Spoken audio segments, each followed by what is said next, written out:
Loyalty is better than logic. Hope is better than despair. Creation better than destruction.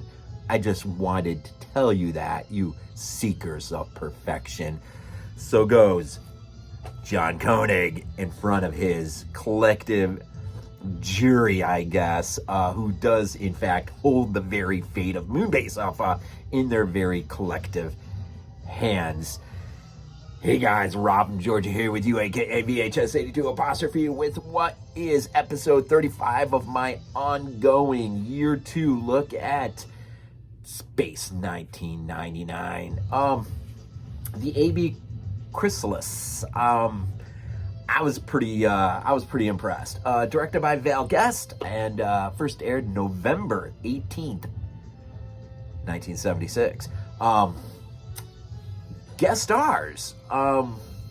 This was right off the bat. The character comes into frame, and I'm like, I know this person. I couldn't think of it. I had to look, and sure enough, Sarah Douglas, who of course is Ursa in the original Superman, and more prominently in Superman 2. Is a guest star in here, right? There are three prominent aliens, 2 women and 1 guy, collectively really just known as A, B, and C. Ina Skriver plays A, of course, Sarah Douglas, our Ursa from Superman, B, and David Sabastian Bach, what a name. C, and of course there is a Guardian character. The AB Chrysalis, an interesting episode. Basically, what you, actually, while I was going to use the word phenomenal, that might be a stretch, but it was a dang good episode.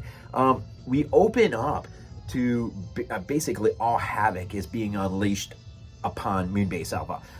There is this systematic, every 12 hours, an explosion somewhere out in deep space that is setting this wave of destruction, and it's just getting worse and worse. And once you're introduced to the one wave and what it does to the moon base and its aftermath, quite a good job with the practicals, the models, and everything, and really just reminded me of the moon dust really sort of was shaped into snowdrifts, right? And everything just looks like it's been pummeled. Of course, they gotta, any topside eagle's gotta be taken off before the wave hits and put on the other side of the moon in safety. And then, of course, comes the task of, we got 12 hours to what may be the last wave that potentially could destroy Moonbase Alpha. So Koenig and Maya and Alan, get it, jump in an Eagle One and head to the source and see if they can't pull the plug on the next explosion, or at least get to the bottom of what is going on. And in fact, they will get to the bottom of it. You have an alien race, and its front and center leaders, I guess, they're all in this sort of weird hibernation, sort of think about a caterpillar that changes into a butterfly, and it's in that middle mode, right? And so they're asleep in hibernation, changing. They have these 6 moons around their planet, and there's a defense system set up where if anything starts to come anywhere near in their sphere of influence or whatever, it will set it off, and it will basically slow but methodically pummel it into either the invaders turn and go the other way, or they're destroyed. Now, Moonbase Alpha, of course, can't do that, right? They can't control their direction. And so Koenig, when they land, him and Maya and Alan are forced, they land on one of the moons, and the first character they run into is a Guardian. They can't really get too far because he is basically being shipped into hibernation. He has already hit that senile stage where he can't even really think or anything. I have to say, the special effects, just the makeup on the Guardian is pretty creepy when you get a good look at him through the glass of his hibernation chamber. And so Alan, tries, inadvertently, almost attemptedly, almost kills this guardian, but the computer system that is running things, think about Mother or, you know, any one of these, Al, I guess, is it Al on 2001? Just think about, you know, sort of this computerized system that runs and manages everything. And when the masters, as they're known, awake from their newfound or their changes, then they can resume control. And so really, Koenig and them stumble into this awkward moment of really no one can do anything to help them, because this is just their defense system until these masters, these aliens start to wake up. Fortunately for them, two women do, one of them being Sarah Douglas, B, and of course, man, you look at her eyes really do give it away. You can see Ursa, man, it's pretty cool.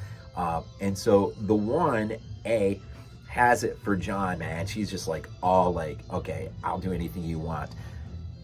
The other, in fact, takes the opposite. And so basically, Koenig realizes that they have to vote, and it's a democratic thing, and they have to vote, and the majority has to carry. Unfortunately, there's a split between the two, and a third is born, but unfortunately, it's the brother of the Guardian who Alan, you know, sort of almost kind of killed out of desperation, because, I mean, this is, they're just desperate, and Koenig tries to explain this to the three, but ultimately in the end, the third one, the brother of the Guardian, chooses to go against, therefore 2-1. And basically they are left in a situation where Moonbase Alpha now has to realize its own doom, which, you know, we've seen this sort of before in other episodes, but this one is carried mostly on the weight of Helena's shoulders in terms of Moonbase Alpha. And you can see it just weigh on her that maybe this is it. Maybe this is where we finally meet it. Koenig, on the other hand, has to deal with the fact that he's separated from her, and in effect has to deal with the fact that he can't actually get back, because by the time they have to move, they choose to leave. They are given safe haven, but they choose their fate in space, even though separate of Moonbase Alpha is better than staying alive while Moonbase Alpha is destroyed. Ultimately, in the end, as fate would have it, Providence would have it, the fact that they're willing to leave and go and die, ultimately is the trigger point for these three. And you don't know how it happens or ultimately how they come to this point, but a decision is made to back off. And so ultimately, when the next explosion hits, it's a controlled explosion, and ultimately the wave is just powerful enough to push Eagle 1 in a position where it can reach Moonbase Alpha quite intact. And so deliverance at the last second. And so it makes for a really cool atmosphere, or a really cool, yeah, there is some cool atmosphere, but it makes for a great episode. A couple, besides Sarah Douglas being in here, which I don't know if I've ever seen her in anything other than Superman. The other thing is cool is, Kenneth mentions this in his book, is the idea that these aliens have to breathe chlorine gas. And so it's neat that they kind of differentiate the idea that, you know, not everyone just breathes oxygen, right? Different aliens are going to breathe different things, right?